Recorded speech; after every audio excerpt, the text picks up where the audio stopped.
Hey everyone, welcome to today's Explainer. We're diving into our career spotlight of the week, and honestly, this is a truly exciting path for students right here in India. You know, choosing a career is arguably one of the biggest milestones in a student's journey. So today, we're unpacking a profession that literally shapes how we understand the very future of our country. Let's get right into it. Okay, so before we jump into the specific career, let's just quickly define what a career spotlight actually is. Basically, it's this fantastic, research-backed tool from Aspire Roots. Instead of just, blindly chasing popular trends, it helps students discover and align their natural abilities with the absolute right career fit, long before they even have to select their school subjects. It's all about making really thoughtful, informed decisions as a family before locking in those academic paths. So, here's our explainer blueprint for today. We've got a clear roadmap covering 6 key areas. What exactly is this career? What does an analyst actually do? The core skills you'll need, helpful subjects to take, the future demand, and we'll wrap up with a pretty mind-blowing historical fact. All right, let's kick things off with Section 1. What is a political analyst? Time to demystify the role. Now, we've got to clear up a major misconception right off the bat. A lot of folks confuse a political analyst with an actual politician, or a NADA. But think about it like the difference between a cricket player and a cricket commentator. The NADA is out there on the pitch, right? They're sweating it out, making active decisions during the match, just like the player. The political analyst, on the other hand, is the commentator in the box. They aren't playing the game. They study it closely, they understand the incredibly complex strategies behind every single move, and then they explain it to the rest of us in a way that we can actually follow along. So the crucial point to remember here is that a political analyst doesn't govern. They don't contest elections. Their core mission is to study government decisions, question them, and translate what those decisions actually mean for the everyday public. Basically, they bring clarity to complexity without ever running the government themselves. Which brings us to Section 2, what does a political analyst actually do? Let's take a look at a day in the life. To really get how this works in practice, let's walk through a real-world scenario. Imagine an analyst named Meera working at a research institute in Delhi. Let's walk through her Monday, okay? Her editor asks her to study a brand new farm subsidy scheme. First thing she does, she reads through dense government reports and pulls out rainfall data and crop patterns. Next, she's on the phone with farmer union representatives in Punjab and Maharashtra asking how similar schemes worked out in the past. Third, she synthesizes all this data.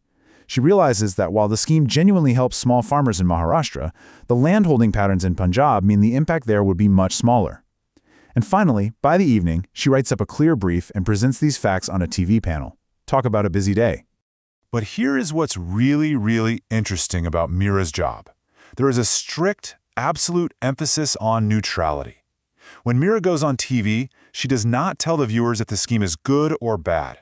As a neutral observer, an analyst never takes a political side. They simply lay out the raw facts, the numbers, and the likely impact entirely impartially.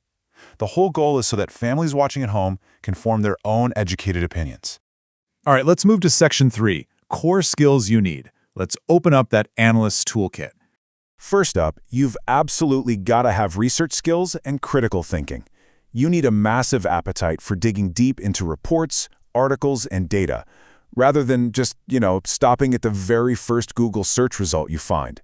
And more importantly, you need a natural instinct to question claims instead of just accepting them at face value. Yes, even when they come from figures of high authority. Then, the absolute foundation of this whole career is objectivity. This means looking at highly debated topics fairly and presenting them without a single ounce of personal bias. You really must be able to put your own strong personal feelings aside so you can evaluate a situation strictly on its facts and its merits. It's tough, but it's essential. You're also going to need strong communication and data analysis skills. You have to get super comfortable working with numbers, reading surveys, and spotting hidden patterns in statistics. But hey, analyzing the data is only half the job. Crucially, you need the ability to take those wildly complex ideas and explain them so simply that even your grandparents could understand them perfectly. If you can't communicate it, the analysis doesn't matter. Okay, Section 4, subjects that help. Let's map out that academic path. Since we know the skills required, what actual school subjects should a student consider to prepare for this? Well, a specific combination builds the perfect foundation. We're looking at political science, history, economics, sociology or public administration, English or really any language of communication, and mathematics or statistics. It's just a wonderful blend, right? You're combining a deep understanding of society and history on one hand with hard data analysis and communication on the other. Up next is Section 5, Future Demand and Growth. Is this a stable career choice? Let's find out. For any parents or students wondering if this is a secure path, the numbers absolutely speak for themselves. The demand for political analysts in India is growing steadily at a rate of 12 to 15%. News channels, research bodies, government departments, they are all constantly in need of professionals who can make sense of chaotic political events. It's a highly valued service, and it's honestly only increasing in importance. And the opportunities? They are vast and incredibly well respected globally. Analysts are actively hired across a huge spectrum. We're talking think tanks, media and journalism houses, political consulting firms, government agencies, and academic institutions.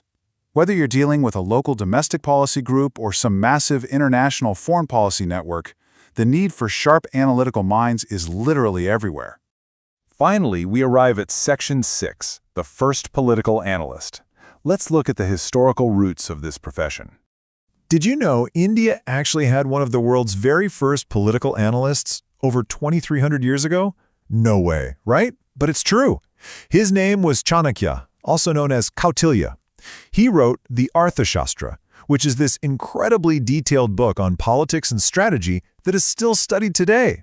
He studied rival kings, he understood their hidden strengths and weaknesses, and he guided Chandragupta on exactly when to form alliances.